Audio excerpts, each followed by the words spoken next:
Greetings from Tbilisi, Georgia. This is Byrne Power, and today we are going to be walking through the Bazaar Bazari, as it's called, over by the train station, Sadguris Moedani, and they call it Station Square. And it's an interesting place to visit. It's honeycombed with all sorts of fascinating little stalls and vendors.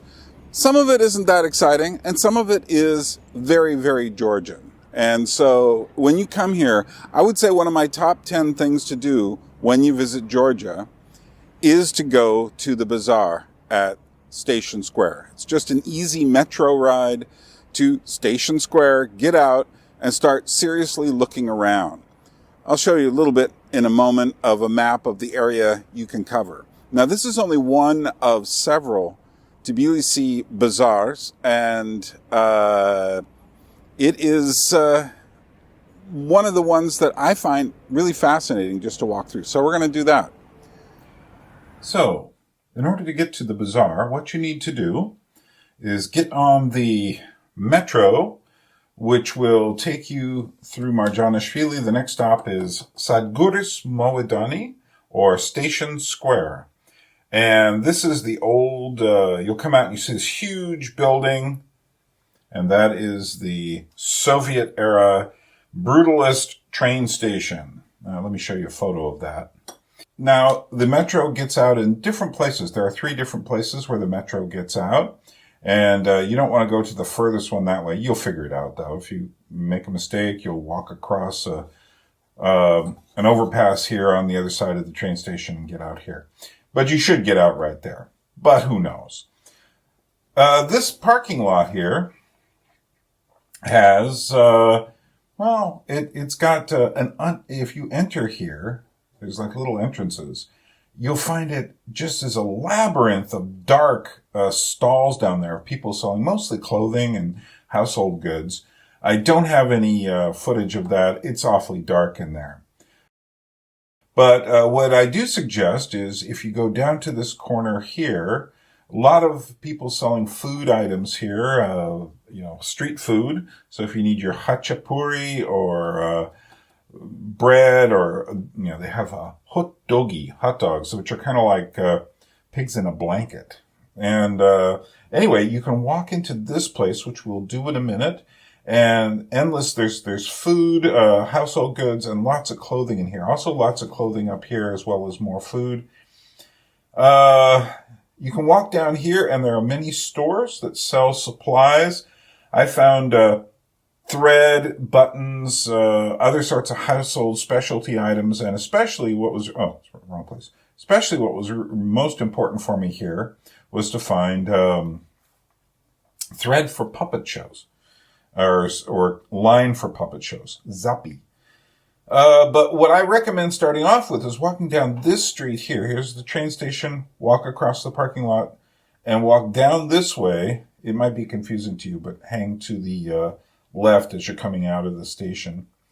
And walk all the way down Queen Tamar Street, or Tamar Mepis Avenue. Turn right here and go right into this building in the corner. You'll see an overhanging area, and then go upstairs here, and that's where we're going to go right now. This is my favorite part of the bazaar, and lots of spices, meat, fish, all sorts of interesting stuff here. And then when you come out the other end, you will come out right here, and there will be lots more stalls of people selling things. And this area here is all for wholesale. So if you need to buy 10 kilos of apples to resell on the streets of Tbilisi, this is your place to go. But really, this area right in here is my favorite part of the whole bazaar. So let's go there now. So you enter this arcade and go upstairs. It seems kind of dark. Like, what would be up there? Well, for one thing, there's a pretty interesting, it looks like Soviet-era bas-relief mural. Some of this old Soviet architecture is kind of interesting. I was with a friend of mine whom I had met traveling in Tbilisi, a guy named Tim Lester, and you'll hear me talking to him every now and then. basically giving him a little bit of a tour. He's not with me on all of this, but no, on the crucial part. So we're passing all these hanging things that look like sausages or not. That's churchela, which is kind of a candy made out of walnuts and grapes. Now we're in the little baby pig room for the suckling pig desserts. They could be. They're really sweet, and I usually have them around Christmas time. I hadn't had them since I was a really young kid. There was a Russian guy who brought them in. But it's a pretty fascinating thing. Of course, in America, there are many people who's like, oh my God, the little babies. Anyway, that's all the churchela hanging up back there. And now what you're going to see also, the churchela looks like candles as well. So as I'm walking through, there are lots of walnuts are a huge thing in Georgia, as well as anything to do with wine. And now we're about to meet a woman who doesn't know I'm coming. And she just greeted me. Here's her, she's got a lot of spices here. I mean, this stuff is just absolutely wonderful. One of the things she makes is ajika, which is in those jars standing up there, as well as you can see pickles.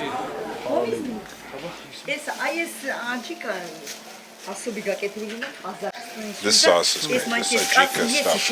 It's very hot, it works, it goes a long way, the flavor. Which, the green or the red? Both are, yeah, it's ajika, so this is actually really hot. Really? But if you put a little bit in like a bowl of rice, it really flavors it. They're both. Now she's giving me a taste of pomegranate juice. It's just fresh squeezed pomegranate. It's quite, yeah. You'll notice it's in an old Coca-Cola bottle. She just told me it's hutilari. 5 lari. Madlo. Thank you, Madlo. Madlo? Madlo means thank you. Oh, yeah. Madlo. Georgia, Madlo. America, thank you. Yes. She's actually Armenian. Oh, really? Yes. Is granate sauce. This is sauce made from pomegranates, but for barbecue. Is granate, shashlik, meritzauseda, jam. Her name is Nino. She's a wonderful Armenian woman. Katami, utkari. Katami is chicken. Oh, okay. Yeah, and this is like a syrup for. She's got it in the Pepsi bottle. Is sauce, is soak. Oh. So soak is juice, Right. and sauce is sauce. Okay. Kilo, 1 kilo. And now there's another woman. No. If you don't know the language, money talks. I like So she just told me it's hutilari for a kilo. That's less than $2 for a kilo of dried kumquats is what I'm getting right now. I've never tried. And right in front of us there you see these nuts. And it's just, this place is just filled with all sorts of stuff. And people trying to get your attention. A lot of them have the same items. And they want you to buy their wares. So walnuts are huge here, and they've got them graded into all sorts of species. I'm passing some meat, but we're going to see a lot more meat in a minute. And as we walk through, is this place the most sanitary in the world? Not necessarily. There's some dried fish, smoked fish, more churchela, But in the winter, I would trust it more. In the middle of the summer, sometimes the meat seems like it's sitting out. A lot of these animals have been slaughtered that day, and they don't necessarily have the kinds of cuts that we're used to in America. In fact, it seems to be no art to the cuts whatsoever. Nor do they have the kind of cuts you find, say, in France or England or Germany. It's just like, okay, here's the cow, here's the pig, let's cut it up. And then sometimes you look in here and it's like, what is that? All organ meat. Now I've got a great photo that I took from this vantage point. We're going to stop and look at it for a minute. But look at all this organ meat you see here. Yeah, the next one, this little cut it looks like, it's almost a guy. It looks like he's got like some kind of beef heart or something for his head. It's really funny. Let's look at that. So we'll walk back out of this. This is kind of like the meat aisle. But it's interesting that it's separated from the baby pig room. And then there's full haunches of animals to be roasted or cut. Lots and lots of people here. And again, they're just waiting there for you to buy. If these people sell 100, 200 lari in a day, they're really happy. 100 lari right now, as I'm recording this, is like about $35. So they're not living on much. I mean, some people probably sell more than others. Now we're going down through the cheese aisle. And there's basically a few kinds of your basic Georgian cheeses. One is this, I don't remember the name of it, it's this super salty blocks of cheese. Forgive me for not knowing it right at the moment. Then there's this stuff, which is the salguni, which is one of my favorite. The brown stuff is smoked salguni. I highly recommend both of those versions. There's also another Imaruli cheese, which is softer, a bit more, it's like farmer's cheese. Anyway, as you're walking through, people are desperate to get your attention. Listen to these women.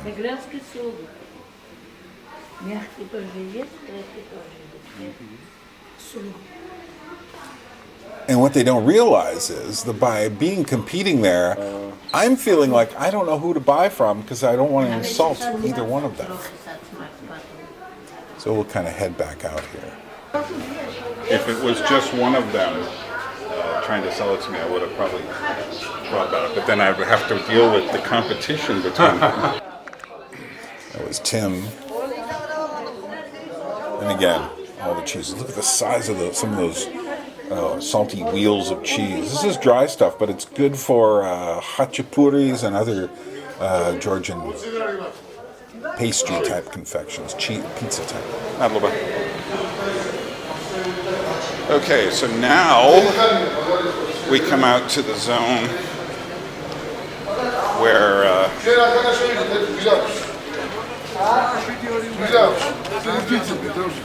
there's all sorts of other stuff here. Now, starting over here is the market that's like the wholesale market for the whole city, in that big building right up there. Okay. This is where the kind of, live fish for sale are. Let's check these guys out. What do we got here? That's a sturgeon on top. There's a salmonoid creature in there. In other places they have trout, other kinds of things. Where do these come from? I don't know. There's a catfish. It looks like a carp there, with the scales. Reminds me of Chinatown in New York. Lots of frozen fish in the freezers there. Yeah, this way. We'll go this way. It's more interesting. And again, more these kind of things like nuts and salguni cheese you see everywhere, which makes me wonder why they're all upstairs. But they're just everywhere. Again, endless nuts. And the Georgians really love walnuts. They turn them into sauces of all things, and they put them in anything they can find a way to put them. That and eggplant are the two things that seem to show up in places that most people wouldn't. Persimmons, figs, chestnuts. Yeah, they grow oranges here, and they have mountains taller than the Alps. And again, now we're in this area where there's lots of just endless vegetables and fruit for sale. And this area is much, much bigger than I am showing you. This stuff because I'm showing you maybe less than a tenth of it in what I'm showing you now. There's the eggplant, lots of tomatoes, pumpkins, and other kinds of squash, and So now we're in a very different place. This is from earlier on one of my first trips to Georgia. Some sort of broadcasting coming out of some loudspeaker. You find this in places where these things just drone on and on.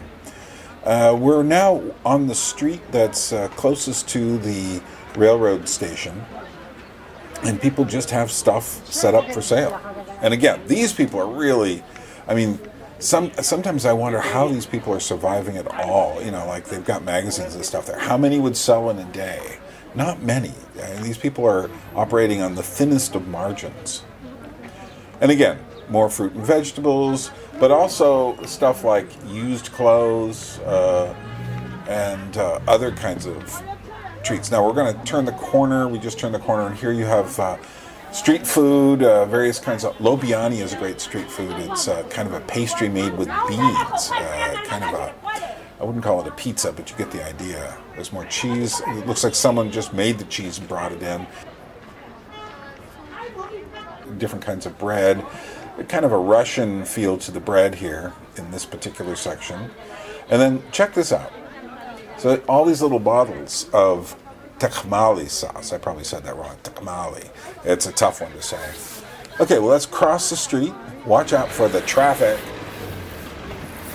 And the traffic in Georgia is crazy, and it never stops. I mean, they're just basically letting you cross. But you just cross. In a moment, we'll see a woman with family crossing in the middle of just all this busy stuff. You just see it back there. And then you see an older woman probably begging for money. You see a lot of that there. So we're going now into this other huge building that I told you about. And in here you can just get all of these, a lot of clothing, a lot of practical items, endless cell phone related materials. It's like the Georgians seem to not have like one store for something here. It's like if someone has shoes, like we're going to see right here, in this same area there are maybe 50 shoe vendors. I did buy a pair of shoes. It was really a struggle to try to find one that fit my large feet, size 48 in whatever European measurements, 13 in US. And so now we're walking through, sorry that this footage is kind of jittery. I did this before I really was thinking about doing videos. I was just kind of recording my passing through. But as you see, as you're walking through, there's just endless, there's shirts and well, it looks, what is that, watches or something. And here's a whole section of brassieres. You can't really see it too well, but it's not the only one. There's like I say, about 10 brassiere sellers right there.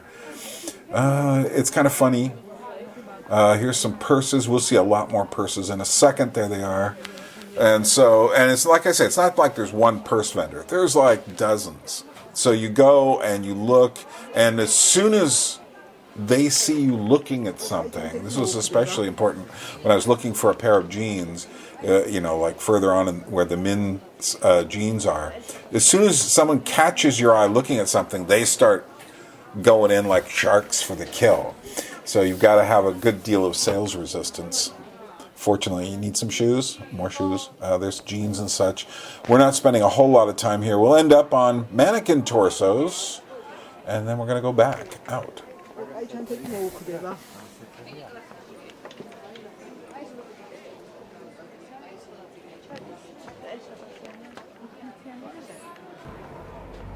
Well, I hope you liked our little excursion through the bazaar by the train station.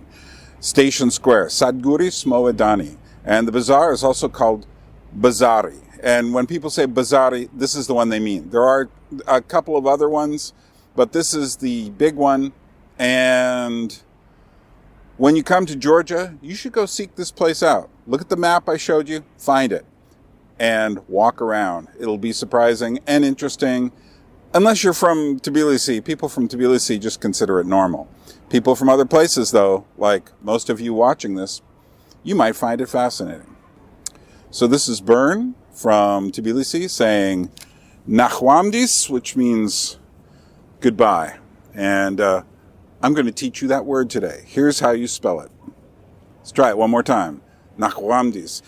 Sometimes people say, in books, they'll say it's spelled Nachwamdis. But if you say that, people will look at you kind of funny, yet they all think that's how it's pronounced here. But it isn't. They never say that. I got corrected once and someone says, it's not Nachwamdis, Byrne, it's Nachwamdis. So it's that weird V sound, which in the end sounds more like a W, at least to these English listening ears. Nachwamdis.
you.